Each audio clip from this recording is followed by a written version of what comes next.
Continuando, ahora vamos a hablar de lo que son los factores de la percepción, ¿sí?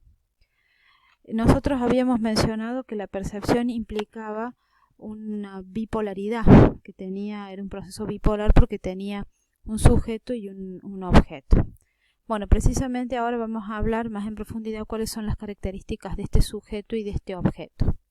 Vamos a comenzar con los factores externos que hacen referencia a las características del objeto que está siendo observado, ¿sí?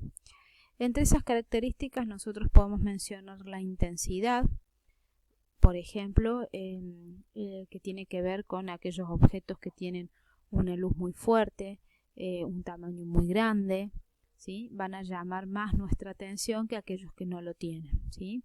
Que tienden a destacarse, a tener colores llamativos. Con respecto al tamaño, también los objetos grandes tienden a atraer más la atención que los pequeños. El cambio, que hace referencia obviamente a la cotidianeidad, ¿sí? Algo nuevo que se presenta en este estímulo, entonces eso va a llamar la atención. Por ejemplo, el cambio del envase de un determinado artículo, ¿sí? Para renovarlo, para llegar a un nuevo número de clientes, ¿sí? La familiaridad, ¿sí?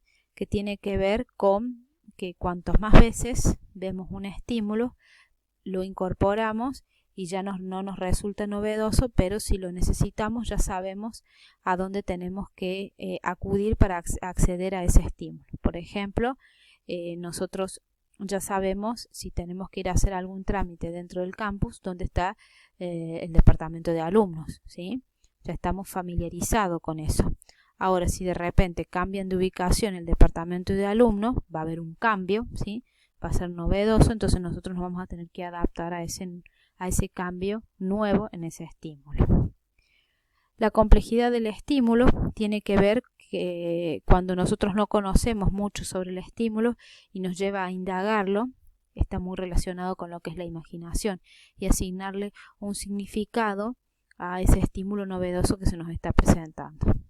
Y la repetición, que está relacionado con la familiaridad, que ya lo habíamos dicho, cuantas más veces vemos a un estímulo, más lo incorporamos a nuestro interior y ya lo hacemos parte de nosotros mismos.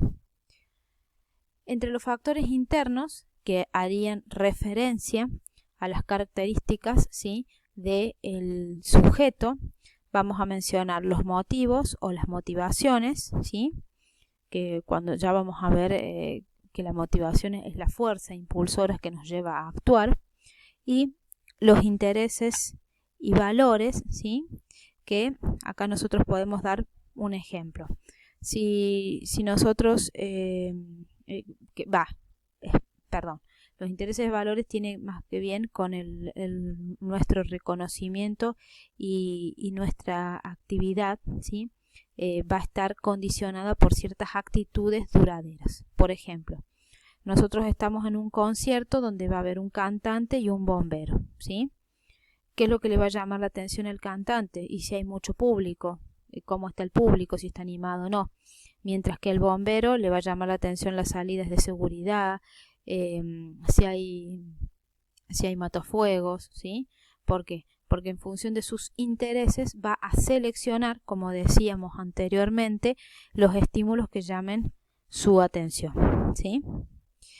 Y después vamos a tener lo que son las características del observador, que estas ya están también dentro de lo que serían los factores internos, que hacen precisamente referencia a cualidades o aspectos del que está observando.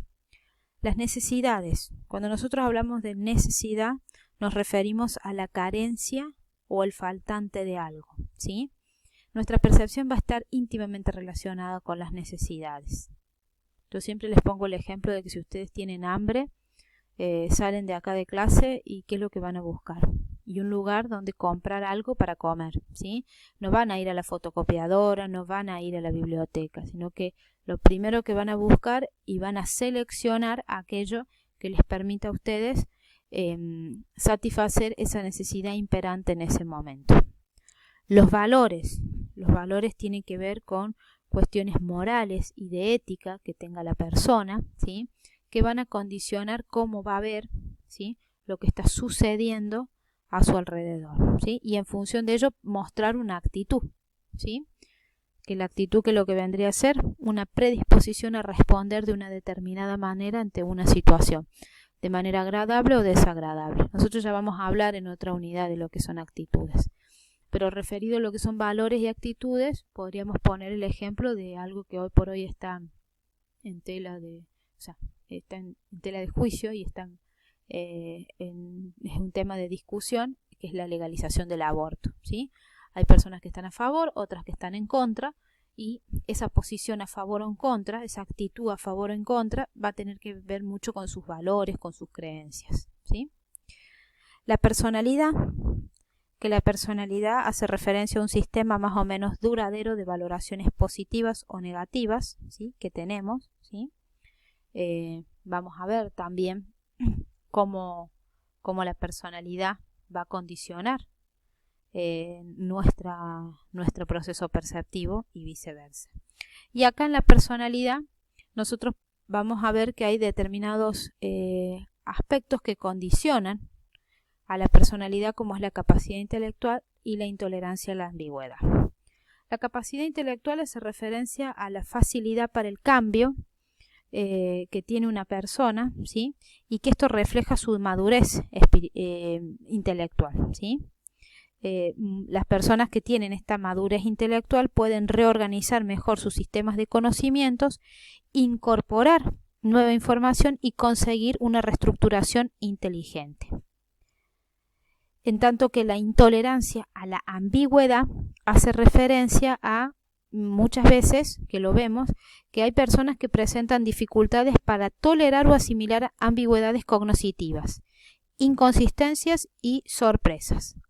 Tales personas tienden a desplegar una tendencia generalizada a dicotomizar su mundo, ¿sí?, y son las típicas personas que ven las cosas como buenas o malas, o como que el mundo es blanco o negro. Y cuando se enfrentan a una situación ambigua, tienden a adaptarse rápidamente a una situación y a una interpretación concreta. Estas personas no pueden enfrentarse con la ambigüedad y suelen ser menos creadoras que aquellas que sí son capaces de asimilar esa nueva situación ambigua, que es diferente, o sería lo contrario, a aquellas personas que tienen capacidad intelectual. Tiene que ver con un aspecto de la personalidad. La maduración, que se refiere a los procesos de crecimiento físico que de manera importante influyen para dar lugar a un desarrollo de conducta ordenada o sujeta a un tipo conocido de comportamiento. Concretamente, hoy por hoy a ustedes no les llama la atención lo mismo que les llamaba la atención cuando tenían 10 años o cuando tenían 15, ¿sí? El aprendizaje, que es el proceso a través del cual se incorporan nuevos conocimientos y que va a provocar un cambio relativamente permanente en el comportamiento, ¿sí? Y este aprendizaje va a ser resultado del estudio, de la experiencia, de la instrucción, el razonamiento y la observación.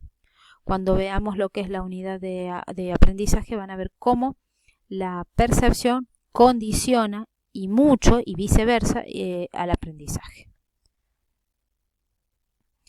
Ahora vamos a hablar de lo que son las características de la percepción, y esto es algo fundamental que lo tienen que saber. Las características de la percepción son estas tres, que es subjetiva, que es selectiva y que es temporal. ¿Por qué decimos que es subjetiva? Porque va a depender de la experiencia y de la carga emocional en cómo percibimos las situaciones que nos rodean. Lo que dijimos al comienzo, no todos vamos a ver una realidad de igual modo. Es selectiva porque del sinnúmero de estímulos que nos rodean, por cuestiones orgánicas, solo percibimos algunos de ellos en función de nuestros intereses y nuestros valores. Y es temporal porque dura un determinado momento de tiempo y es en ese momento en donde capta nuestra atención. Ahora vamos a ver un poquito lo que son las constancias perceptivas, que la constancia perceptiva hace referencia a la no variación de las cosas. Y podemos ver tres tipos de constancias: las constancias de brillo, de forma y de tamaño, ¿sí? La constancia de brillo hace referencia a que los objetos van a aparecer constantes en su grado de blancura o oscuro. El ejemplo más claro que tienen de esto es el del carbón. Independientemente del grado de luminosidad que ustedes le vayan a dar a un trozo de carbón, no es que el carbón va a ser más brillante o menos brillante, o va a dejar de ser opaco. Va a ser siempre, su textura la va a mantener, ¿sí? La constancia de forma, por eso hablamos de la constancia, algo que permanece constante, inalterable, independientemente de lo que suceda a su alrededor. La constancia de forma es la capacidad de reconocer un mismo símbolo independientemente de su orientación, forma o tamaño. La puerta es el ejemplo típico. Nosotros, si vemos una puerta cerrada, vamos a decir es un rectángulo. Y a medida que va abriéndose, va cambiando de forma, de acuerdo a cómo nosotros estemos ubicados. Sin embargo, nosotros siempre la vamos a percibir como una puerta, ¿sí? Y la constancia de tamaño hace referencia a que cuanto más alejados estemos de un objeto, más pequeño lo vemos, ¿sí? Pero no quiere decir que el objeto vaya a ser más pequeño, sino que nosotros lo vamos a ver más pequeño y no de manera tan nítida porque estamos lejos de ese estímulo. Ahora vamos a hablar de lo que son los principios de la percepción. Esto vamos a ver que existen dos teorías, la teoría de la Gestalt y la teoría cognitiva, ¿sí? La teoría de la Gestalt, ¿sí?, que es la que nosotros vamos a basar nuestros principios perceptivos, plantea que nosotros lo que percibimos son objetos y no conceptos, ¿sí? Nosotros percibimos una mesa, una silla, una computadora, ¿sí? Y de ahí es que surge el planteamiento con los axiomas o principios que nosotros vamos a ver, ¿sí? Y la teoría cognitiva es el caso opuesto, que dice que nosotros no percibimos objetos sino conceptos, ¿sí? ¿Qué quiere decir esto? Que nosotros decimos que esto se llama silla porque previamente hemos aprendido el significado de ese objeto en particular. De estas dos teorías, nosotras en las cuales nos vamos a basar en los principios de la percepción es en la teoría de la Gestalt.